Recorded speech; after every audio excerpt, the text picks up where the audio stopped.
Hey YouTube, out here on my favorite spot. The bench is wet. Get some of these leaves off here. Guess I need to point you up a little bit more. So this will be my last video of the year, I think. Weight lost down to about 270 pounds, so I've lost a couple more pounds. Haven't been riding much because of the weather. Don't so much mind riding in rain. It's just when it's pouring, I'm not so sure about the how well my truck will hold up to the rain, the electronic parts of it. I'm sure they're sealed to some point, but how much? So, bike industry is on a downturn. Seeing it in, for example, YouTube hours watched is way down for almost all the bike channels. People are losing their jobs, even though the job market seems to be pretty stable. They know something's coming, and they're not spending money on bikes. Lots of little mosquitoes or gnats or something, and it's reflected. Talking to some of my buddies that own bike stores that are in the industry, they're seeing a significant drop in sales.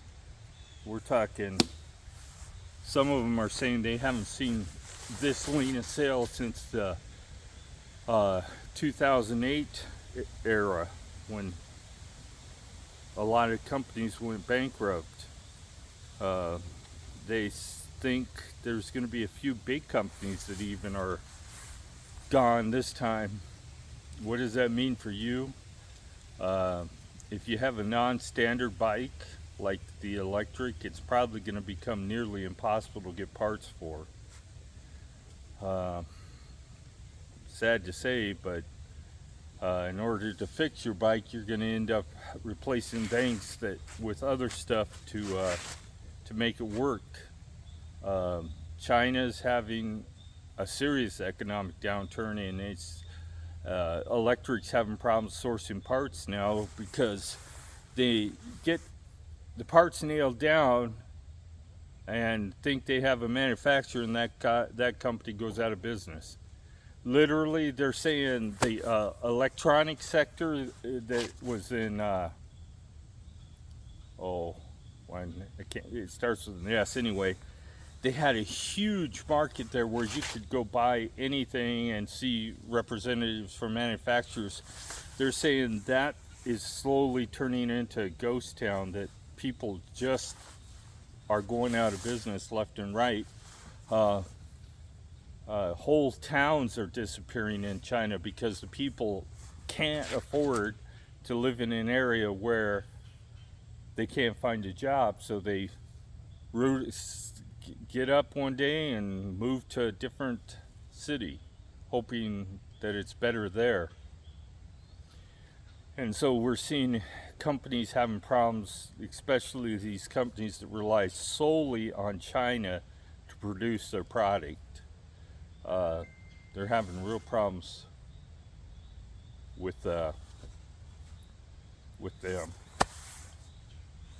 So that being said,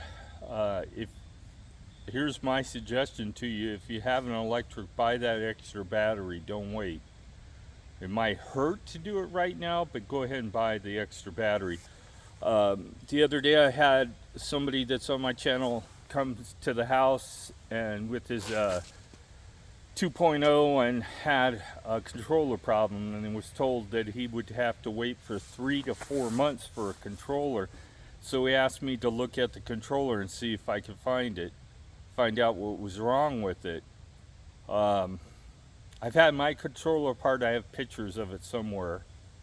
When I was trying to figure out why there was such a battery bounce, and it wasn't in the controller, it's in the batteries themselves. Batteries for an electric bike are rated in an amp draw, how many amps you can draw. If you're using a 20 amp controller, you should be using 20 amp cells. Well, they use 10 amp cells, so that's why you have that battery bounce. And what it does is it affects, when you get in the lower voltages, it can drop your voltage 4 volts. And what happens is you end up not being able to use the bottom part of the battery. Say below 43 volts, you're going to find yourself, if you come to a hill, the motor shutting off, or it just shutting off because it doesn't have enough voltage to, with the balance, to run the bike. So that's what that was. So I looked in his controller, and it says right on it that it's an 18 amp controller, and there's a difference. Mine's a 20 amp controller, his is an 18 amp controller. And they are missing a couple of MOSFETs on the inside. Even at 18 amps, they control the how much voltage and how much power and everything's going to the motor. So they made the controller really cheap. They used the least amount of parts to make it work, and that's the problem. Is I think they're burning out those. There's on the board there was a spot for 2 more, but I'm not sure if even if you put them in, they would work, whether or not it's programmed to use those 2. So the problem is they're making the controllers really cheap, and China is having problems getting chips. The United States having problems getting chips, and so in the end, the controllers are cheap. They're having problems getting them. There's companies out there that make them that are plug and play. They try to upgrade them a little bit, so it may be that you in the future may have to look at those. Now with the Trek, Bosch being Bosch, I doubt they'll go out of business anytime soon. I should be able to get parts for them for years to come.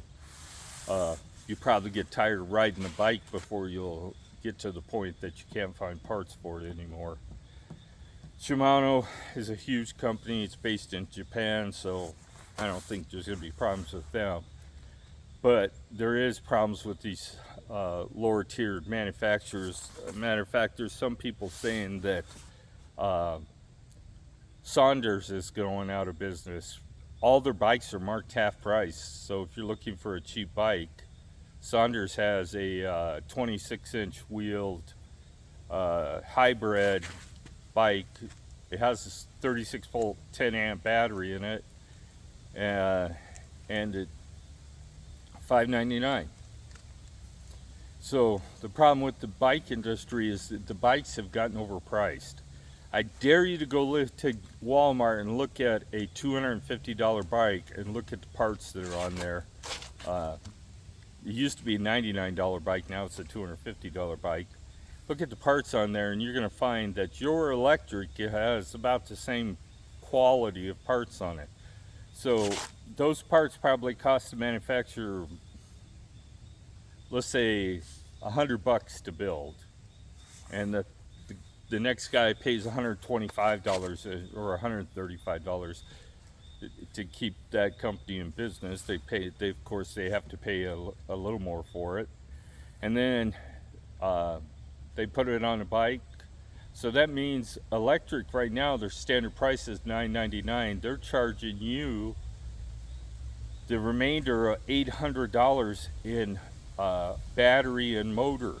Well, you could buy those on Alibaba. You can buy those 20-inch back wheels for exactly what you have on your bike for $130. The battery's $230, and we're not talking they're selling it to a wholesaler. They're selling it to an individual. So when they sell it to a wholesaler, they're even cheaper than that. As you can see on Alibaba, the more you buy, the cheaper it gets. So now, and that's the price to us in the US. Who knows what they're paying for them in China? Maybe $50-$60. So that Chinese manufacturer buys all those parts. They are a part assembler. They're not a bike manufacturer. So somebody builds the frame, somebody builds the rest of it, and there's a guy that comes together and says, I'll build these bikes and offer them for sale and customization to these people. And in the end, that's what Electric does. They go to a Chinese bike manufacturer, say, I like this frame, this is how much we want to spend, and the manufacturer says, yeah, we could do it. Yeah, 3 years ago, I could have went on Alibaba and bought the exact same electric bike with no name on it for 380 bucks. They're making money somehow, even at 380 bucks. So Electric just pays them to put their name on it and brand their parts. I mean, it goes through a laser etcher and they laser etch Electric on it and call it an Electric. So, but what's happening is that company that makes the finished product for them is still in business, but they're having problems getting parts for the bikes. So Electric's gonna start seeing larger wait times. They have to buy so many units at a time. I don't know how many. It's probably like at least 10,000 bikes at a time for them to get any kind of deal. So those manufacturers in China going out of business. My front door camera is going off. Are going out of business, and now we have the problem of we can't get parts to fix our bikes. It's going to get worse. When these bankruptcies start happening in the United States, if it's a proprietary part made by that manufacturer, you're going to have problems. So I thought I'd post one last video, and if I'm only to get 30-40 hours out of each video per week, I don't see the point of continuing this unless I buy a new bike or get into doing my hobbies again, which so far I haven't been able to do because of my hands. There's no future repairs for that. It is what it is, and I just have to find a way to work around it. But it's not that I don't have enough subscribers, it's just people aren't watching bike videos anymore. Most of the hours you got weren't from subscribers anyway. It was from people clicking on your channel, watching your video, and you'd end up with enough hours. To give you an example of 2021, I had 4,000 hours in the first 3 months. This year, I've had 2,200 hours of viewing. And bike man, those guys that used to give everybody a free bike to go out and review, put on YouTube, do basically a commercial for them, aren't doing it anymore. The requirements that they used to have was 1,000 subscribers and enough watched hours so that you were getting sponsored. And now they're saying, I had one tell me the other day that now you have to have 5,000 subscribers and 5,000 hours of watch time before they'd even consider giving you an item to review. So whether you guys realize it or not, I'm not the kind of guy that goes out and buys a new bicycle every month or every year. Sometimes I go, my first bike I had from 1978 to 1989, I rode it all those years. Then I bought a new Trek, and I rode that for a few years. And then when I came back to the States, I had so many bicycles, I had to sell some off. So my Trek 5500 went to a matter of fact, I sold them all to Germans. They loved them at the price I sold them. I sold them for about 1/10 of what they would have had to pay for them. And I still made money on them. I sold my Trek for what I paid for it. And then I sold Trek 9500, their first full suspension mountain bike, highly modified. I sold that for more than I paid for it. I think I got $4,500 for it. and to a German. It was a nice bike. I had a couple of Cannondales I got rid of, and I ended up keeping a K2. K2 don't make bikes anymore.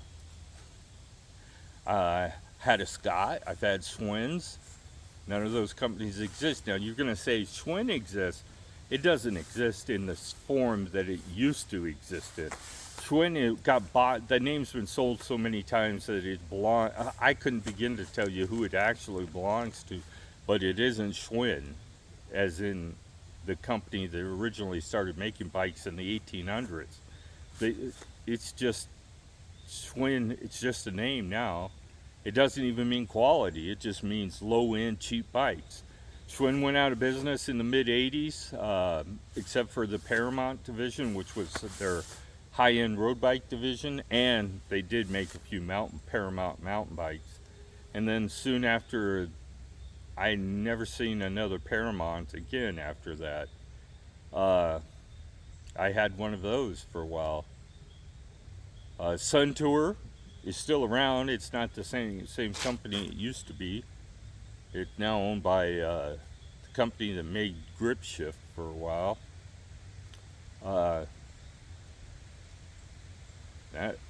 So I've seen the companies come and go, and I think we're going to see a bunch of them come and go this time. They're trying to diversify and go in. Bike shops are trying to diversify and go into different businesses. My background is I used to tune skis, downhill skis, cross-country skis. I used to do racquetball rackets and tennis rackets, restring them. I've done a lot of different jobs in my life. That was all one job when I worked for the APs, was racquetballs, tennis, and skis in the winter, because we really didn't do too much with bikes in the winter time. We had all the equipment, and I did it for 5 years. So I was just getting to the point I was good at doing racquetball rackets and skis when I decided that it was time to come home to America, land of the mac and cheese. You don't know how much you miss it when you can't even buy it. In Germany that was a failed experiment. Married to a German woman for 14 years. Had 2 kids that disowned me. Won't have nothing to do with me. Their mother asked me to leave, but somehow I ended up the bad guy. Doesn't figure. I'm through trying to be the father that they need. They have somebody else they call dad, and in a way it hurts, but hey, it is what it is. They'll get old sometime and they'll figure out what's important in their life if I'm still around. I'm getting older. And it's got to be bugs. Nobody out there, but it says there's somebody at the front door. Well, that being said, I rattled on long enough. I hope to see you guys in the springtime. Maybe I'll have some updates. Maybe I won't. Maybe I'll be just riding the same stuff. I want a full suspension mountain bike, an electric one, but I want it to be trail worthy, so it's going to have fenders and lights and all that stuff. It'll fill a gap. I think if I get the right one, I would sell this Trek and go on and move on to a different bike. It's probably going to be a Trek, Powerfly FS 9 something. Anyway, it's got fenders on it. It's got a 625 watt battery. The CX speed line motor and all the good stuff on it. Well, I'm going to call this video. You guys have any questions, put them in the comments. Most of you never do. Comments on the channel or even down. But if you have some specific questions about which bike brands you should avoid, ask me. I'll tell you. Have a great day.